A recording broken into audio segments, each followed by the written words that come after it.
In Rusinga Island, Homabay County, a reluctant trade thrives on the shores of Lake Victoria. With no other sources of income, women are often forced to trade sex with the fishermen for a share of their catch. Sex for fish, locally known as Jaboya, has been blamed for the rise in HIV infections in the county.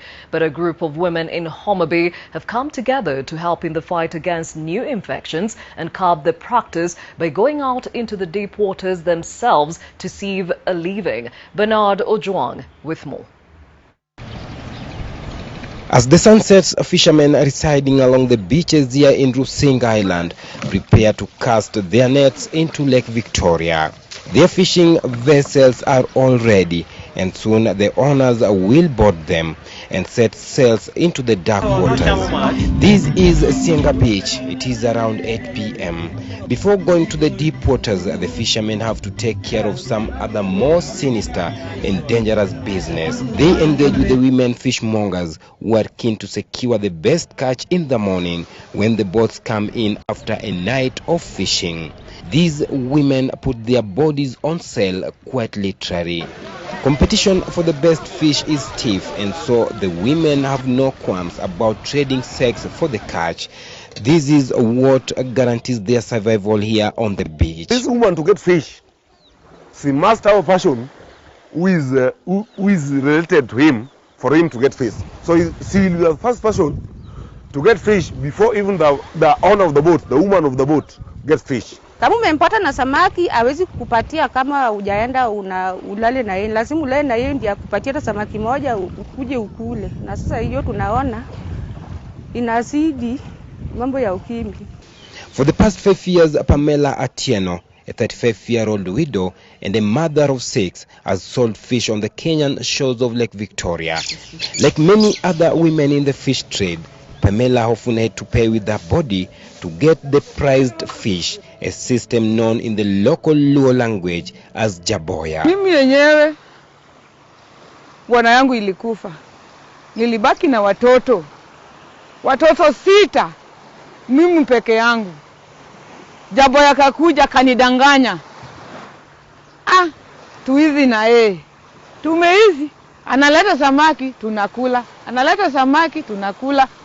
Akisaona mimi nimeregea, amekimbia, ametafuta mwingine, ameniacha hapo, nateseka na watoto. Wanatafuta wanawake ingine wako nayo kando.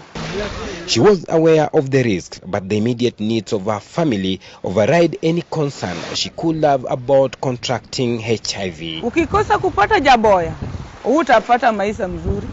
Ukipata Jaboya unavaa mzuri, watoto yako nakula. Wewe unaendelea vizuri kwa nyumba yako na kesho yake hakuna. Sex for fish continues to be one of the greatest challenges in the prevention of HIV in Nyanza, especially along the beaches here in Rusinga Island, Mfangano, Ringiti, Remba, Takawiri, amongst others. A majority of the women who engage in this practice are driven to the flesh for fish trade due to the economic and social vulnerabilities. Even when a female fishmonger establishes herself with one fisherman, it often doesn't last long, as young fishmongers appears on the scene and the older ones are dumped for the newer, younger catch from Nairobi, Migori, Kisii, Oyugis and Rongo. Hao wamama walikuwa wajaboya saa hizi wamewachwa kwa sababu wanataka wenye wamejivaa, wenye wametengeneza kichwa, wenye wamejipaka mafuta. Mwingine analea mtu wa Nairobi amechukua, ama mtu wa Kisii amechukua. Sasa hiyo ndio kitu inatusumbua sasa hivi, mpaka hatujui hii conflict itaisha vipi. Wanawake natoka mbali. Natoka Kisii, Nairobi, Kisumu. Umekuja hapa. Usifikirie sisi tulikuwa hivi tumeparara. Sisi tumetumiwa hiyo Jaboya. Utapata Jaboya hapa. Utapata samaki. Lakini baadaye ndio hiyo ukimwi sasa. Here, age doesn't matter. Lust is in control. Hataki kujua wewe ni mwanamke peke yako, bwana yako amekufa. Hataki kujua mwanaume iko. Leo atakuanzia na chapa, kesho hana chapa. itabidi kesha kuambia bana na kuita ndani ya keja, njoo chukue chapati ndani ya keja. Ukifika ndani ya keja utapata amekuwekea thermos, amekuwekea chapati, amekuwekea maragwe. Next time ukienda atakwambia sasa vipi? Saa hizi saa 3, kwani unaenda wapi? Si tulale. Sasa ushaanza kulala naye, amekuwa wife wako. Perhaps tired of being under the mercy of fishermen, a group of women are now venturing into the deep waters themselves. Every morning, they load their fishing boats with their gears and cast their nets into the lake.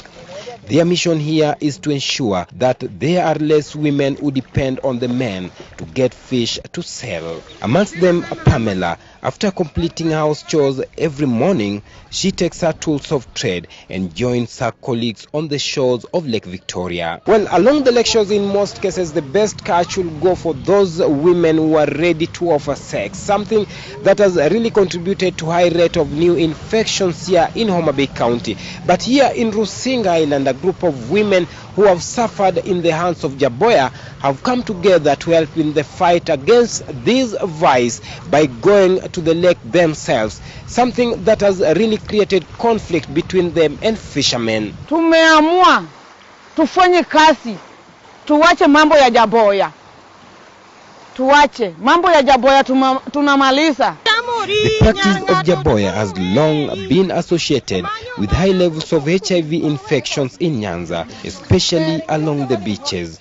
And according to the National AIDS Control Council 2016 report, Homabay County, that has a population of 1.1 million, has a HIV prevalence of 4.5%, times higher than the national one, that stands at 26%. Women in the county make a higher percentage of these infections. Ojwang, NTV, Rusinga, in the county of Homabay.